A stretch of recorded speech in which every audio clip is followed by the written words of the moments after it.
procurarás ser proféticamente curioso. ¿Qué quiero decir con eso?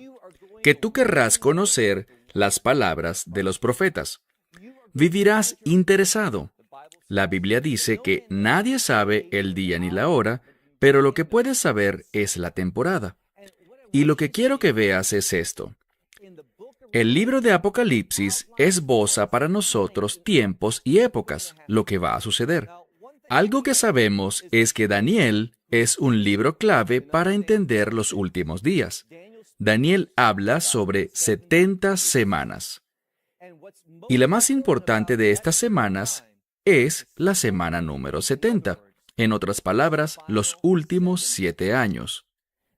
Y desde que iniciamos nuestro estudio en el libro de Apocalipsis hasta el punto en el que estamos hoy, hemos atravesado la mitad de esta semana 70 de Daniel. Y un poco más. ¿Por qué lo digo? Bueno, existe un evento muy importante de acuerdo a Daniel, conocido como el Shikutz ha-Meshomem, que significa la abominación desoladora. Y eso sucede en la mitad de esta semana. Una de las cosas que nos hace ver, sin temor a dudas o incertezas en lo absoluto, es que los últimos 7 años de Daniel, esa semana 70, comienza con un templo operativo y funcionando.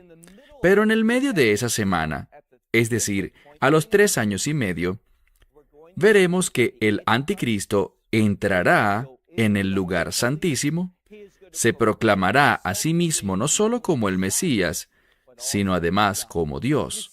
Verán, hemos aprendido el hecho de que el falso Mesías hará muchas cosas para cortejar, para enamorar a Israel con el fin de que lo reciba y le obedezca. Pero Israel no caerá en eso. Por lo tanto, cuando Israel lo rechace, ¿qué sucederá? 2 cosas. Muy pronto, nadie sabe el día ni la hora, el rapto ocurrirá. De lo que hablábamos en Apocalipsis capítulo 7, versículos 9 y 10. E inmediatamente tras el rapto, sucederá lo que aludimos después, el tiempo de la tribulación de Jacob. Hemos visto algunos indicios de esto y ahora lo veremos en términos claros. Dicho esto, tomen sus Biblias y vean conmigo el libro de Apocalipsis y estamos listos ya para Apocalipsis capítulo 11.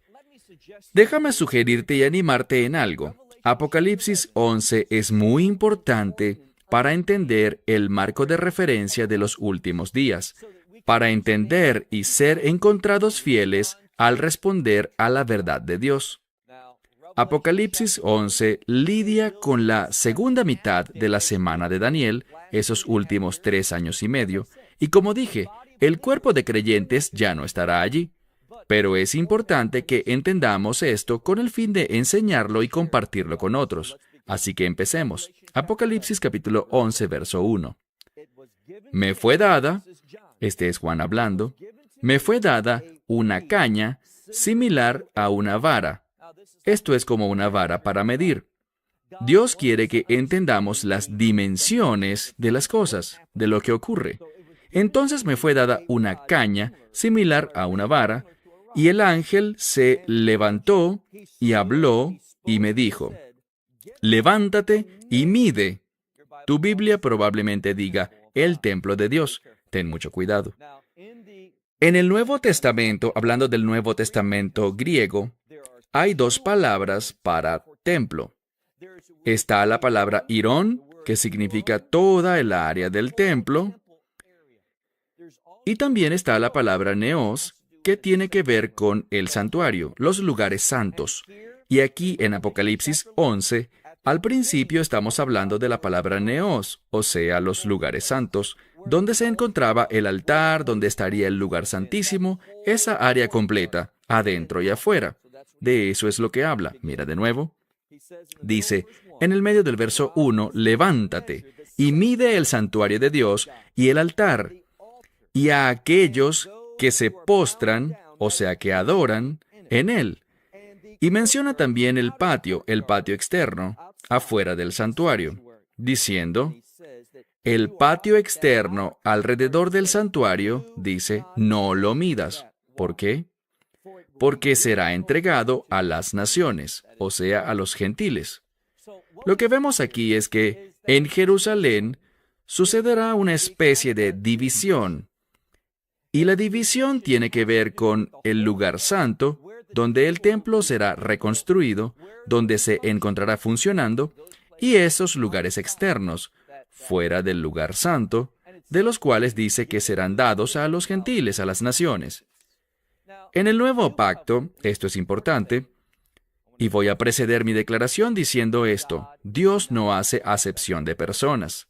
Él ama a todas las personas por igual. Él ama a los judíos tanto como a los árabes, y a los árabes como a un escandinavo. No hay diferencia. Él ama a todos por igual. Pero Él hace distintos llamados a distintas personas.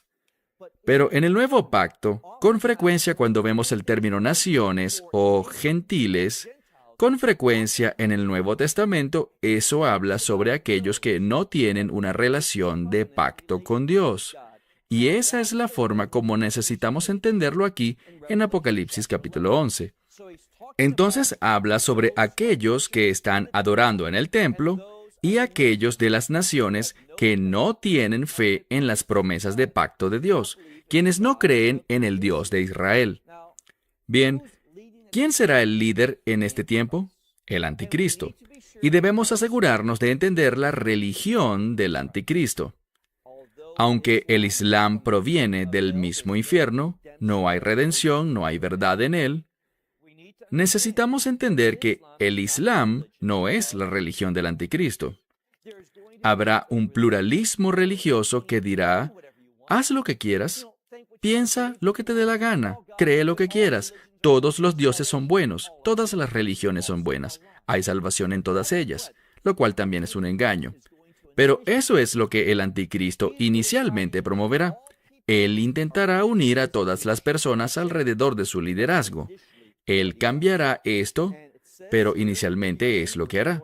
Y dice aquí, mira de nuevo en el verso 2, ese patio externo será dado a las naciones, aquellos que no creen en el Dios de Israel, y lo que harán ellos es que pisotearán.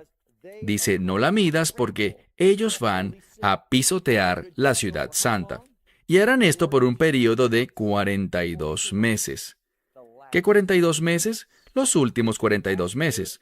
Esto ocurre luego de la abominación desoladora. Esto es posterior al rapto. Vamos a ver que Jerusalén estará bajo ataque. Y estará bajo ataque por las naciones.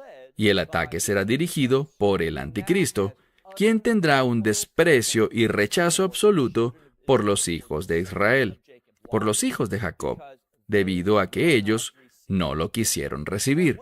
Y quiero que vean lo que sucede durante estos 42 meses. 42 meses equivalen a 3 años y medio, y también a 1260 días.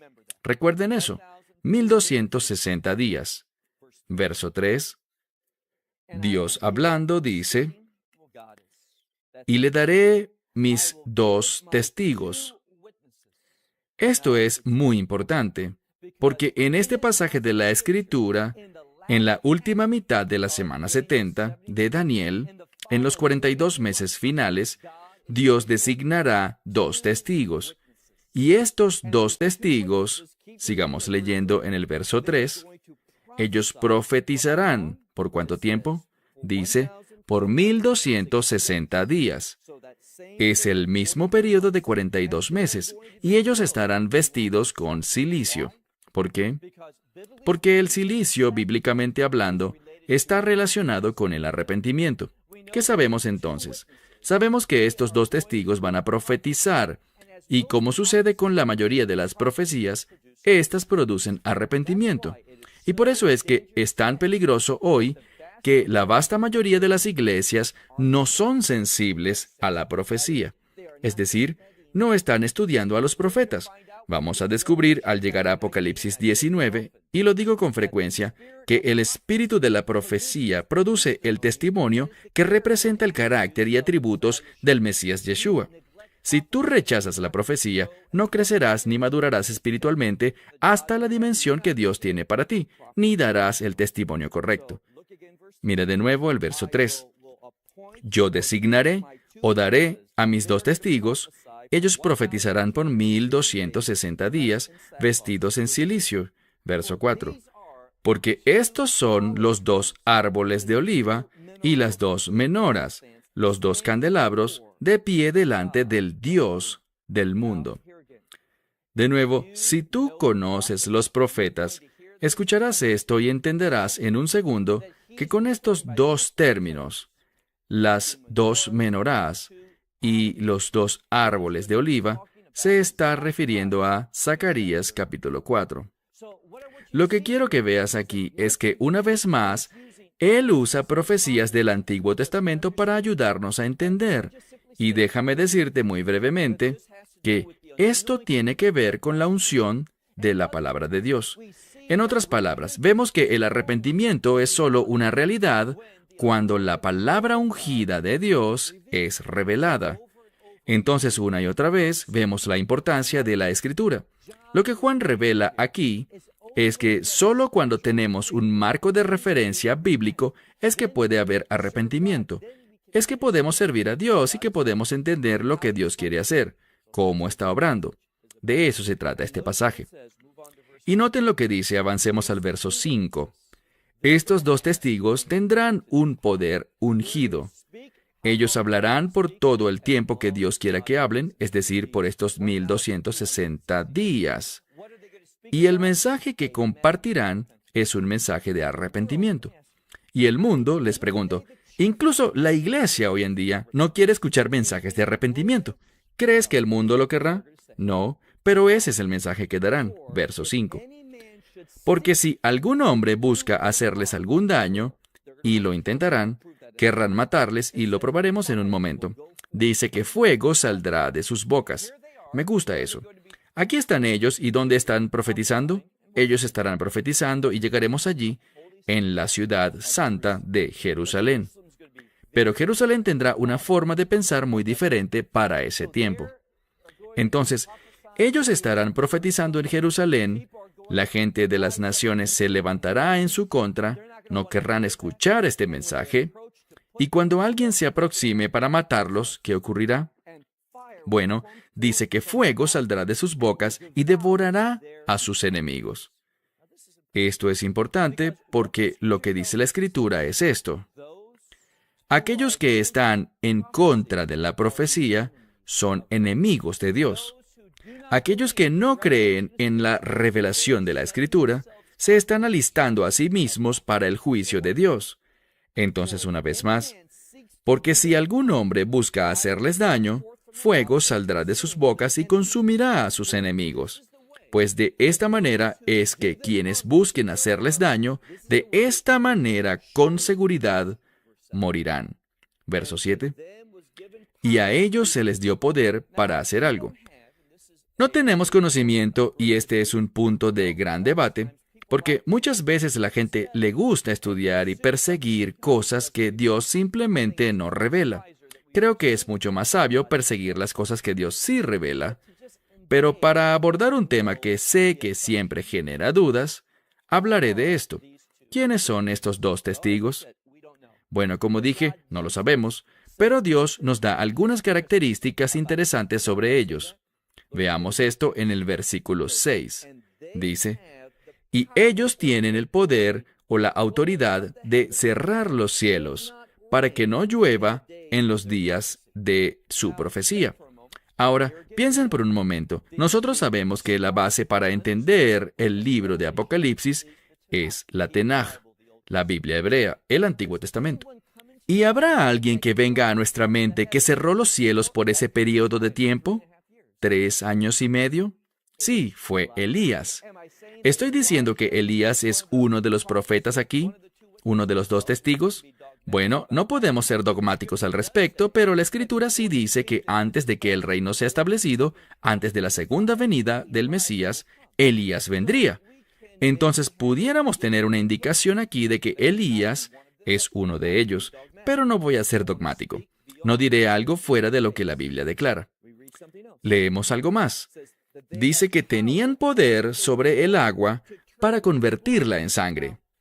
¿Quién en el Antiguo Testamento tuvo el poder para convertir el agua en sangre? Bueno, Moisés. Y del mismo modo, si miras la última profecía del Antiguo Testamento, estoy hablando de Malachi o Malaquías, encontrarás que Dios dice dos cosas. Recuerden a Moisés y habla sobre cómo él enviaría a Elías antes de la llegada del grande y terrible día de la ira de Dios. Ahora hagamos una pausa.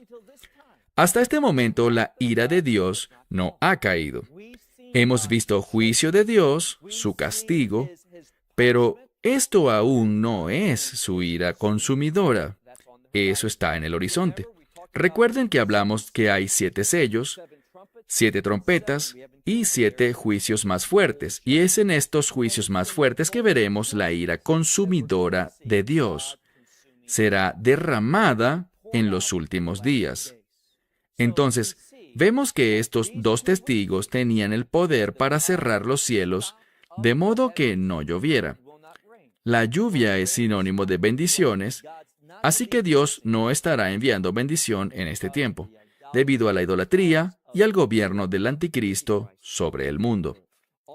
También el agua será convertida en sangre. Eso es un símbolo de algo. El agua convertida en sangre sucedió en Egipto y fue una de las plagas que precedió al éxodo de Egipto. Y el éxodo de Egipto es conocido como un tipo de redención.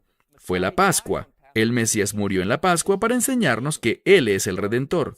Entonces, de nuevo, dice, y ellos tendrán el poder o la autoridad sobre el agua para convertirla en sangre, y sobre la tierra para golpearla con cualquier tipo de plagas, en el momento que ellos así lo deseen. Ellos tenían un gran poder. Verso 7. Y después de que terminaron su testimonio, quiero que vean esto. ¿Cuánto tiempo estarán testificando? El tiempo que sea necesario. Ya lo sabemos, 42 meses, 1260 días, 3 años y medio. Y ellos serán ungidos por Dios y tendrán ese poder, y cualquiera que busque matarlos, ellos simplemente hablarán y fuego saldrá por sus bocas y los consumirá. Ellos terminarán su profecía completa, su llamado completo a las personas hacia el arrepentimiento. Y lo que sucede lo vemos en el verso 7. Sucederá que cuando hayan completado su testimonio, que una bestia ascenderá desde el abismo y hará guerra contra ellos. Y debido a que su servicio ya ha terminado, dice que él, esta bestia, los vencerá y los asesinará. Esto casi parece algo incorrecto. Estos dos son testigos fieles de Dios. ¿Por qué Él permitiría que murieran? Muy simple, para enseñarnos que la muerte no es nuestro final. Si morimos en obediencia, si morimos sirviendo a Dios, ¿cuál es el problema? Tenemos una esperanza, y esa esperanza es el reino. ¿Y cuál es la verdad bíblica que manifiesta la realidad del reino? La resurrección. Primero y principal, la resurrección del Mesías. Él es la primicia. ¿Y qué somos nosotros? Somos el resto de la cosecha. Tendremos también una experiencia de resurrección que nos guiará hacia el reino de Dios. ¿Qué sucede entonces aquí? Es una imagen, un paradigma para nosotros. Esta bestia que ascenderá del abismo, los derrotará y asesinará. Verso 8. Y sus cuerpos muertos o sus cadáveres, estarán en la calle de esa gran ciudad, la cual ha sido llamada espiritualmente por los nombres de Sodoma y Mitzrahim, Egipto y Sodoma. Sabemos algo, Egipto y Sodoma no son buenos lugares. Entiendan lo que la Escritura intenta revelar. Cuando escuchas Sodoma o Sodom en hebreo, tú piensas en impiedad. De hecho, piensas en inmoralidad. El pecado que más resalta es la homosexualidad. Y no pienso que sea por accidente hoy, y repito, no es políticamente correcto, no tenemos que ser políticamente correctos, sino espiritualmente obedientes. Y Dios odia todos los pecados, pero Él dice que la homosexualidad es una abominación ante Él. No podemos leer la Biblia e interpretarla de manera diferente. Y fue una abominación, una afrenta a Dios, cuando vimos uno de los veranos pasados a la Corte Suprema de los Estados Unidos votar a favor del matrimonio del mismo sexo. Y luego vimos esta abominación de nuevo en la Casa Blanca con los colores del arco iris sobre ella. Quiero decir, eso fue una decisión política que demuestra la inmoralidad, impiedad y el odio por las cosas de Dios de parte del liderazgo de los Estados Unidos de Norteamérica, hoy en día. Y eso me duele, me hiere, pero es la realidad. No debería sorprendernos porque Dios dice que todas las naciones del mundo se volverán en su contra y en contra de Israel.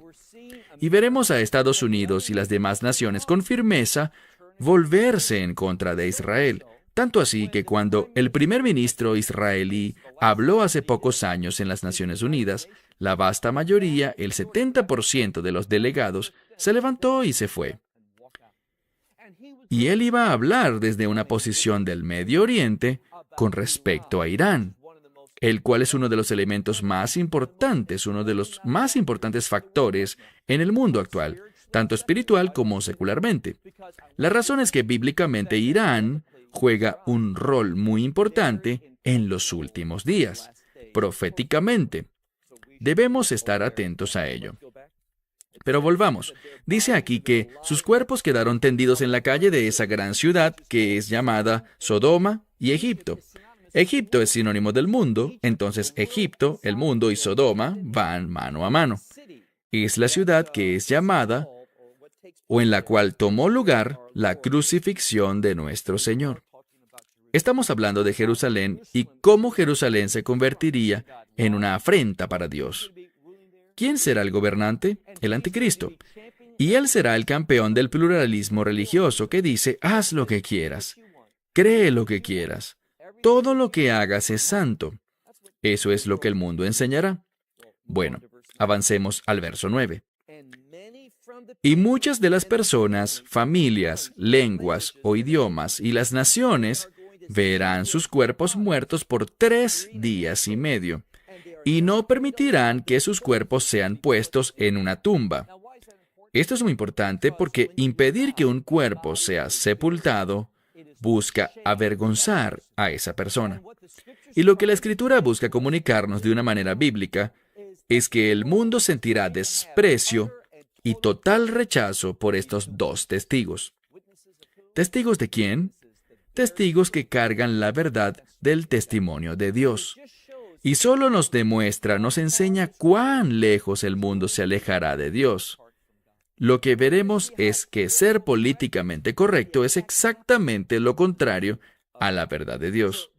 Entonces, no permitirán, vean el verso 9, dice, esta gente no permitirá que sus cuerpos sean puestos en una tumba. Verso 10. Y los habitantes de la tierra, esto es importante, aquellos que habitan en la tierra, recuerden, hablamos del hecho de que hay 2 clases de personas en el libro de Apocalipsis. Aquellos que habitan en el cielo, y esto no tiene que ver con dónde se encuentran físicamente, y aquellos que habitan en la tierra. Los que viven en la tierra están separados, se oponen contra Dios, ellos no quieren las verdades, las leyes, los mandamientos de Dios.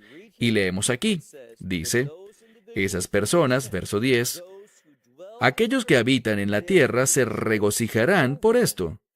Estarán emocionados y se enviarán regalos unos a otros. Déjame preguntarte, más bien te haré un examen, para ver qué tanta mentalidad bíblica tienes. ¿Qué viene a tu mente cuando la gente quiere celebrar y se envían regalos unos a otros? Yo hago esta pregunta con frecuencia cuando estudiamos este pasaje, y 9 de cada 10 veces un cristiano piensa, suena como la Navidad. Pero no es así. La Navidad no es bíblica. Sí, el Mesías nació en Belén. Sí, los ángeles lo anunciaron, todo eso. Pero los árboles de Navidad, el 25 de diciembre, todo eso no es de Dios. No es bíblico. De hecho, revisa lo que dice Jeremías capítulo 10 sobre decorar árboles. Pero el punto que quiero que veas es que necesitamos tener una mentalidad bíblica. Cuando hablas sobre una celebración y enviar regalos unos a otros, lo que debería venir a tu mente es el libro de Esther, la fiesta conocida como Purim. Esta fue una victoria. Pero el problema es que en el libro de Esther fue una victoria para el pueblo de Dios, mientras que aquí será el mundo pensando que ellos vencieron al pueblo de Dios, lo cual es exactamente lo contrario. Así que ellos se darán regalos unos a otros, celebrarán, Y dice que ellos lo harán porque estos dos profetas los atormentaban. Atormentaban a aquellos que habitan sobre la tierra. ¿Cómo los atormentaban? Al decirles la verdad de Dios, al compartir con ellos la necesidad de arrepentirse, con el propósito de encontrar el perdón de Dios. Y para el mundo, escuchar la verdad era un tormento.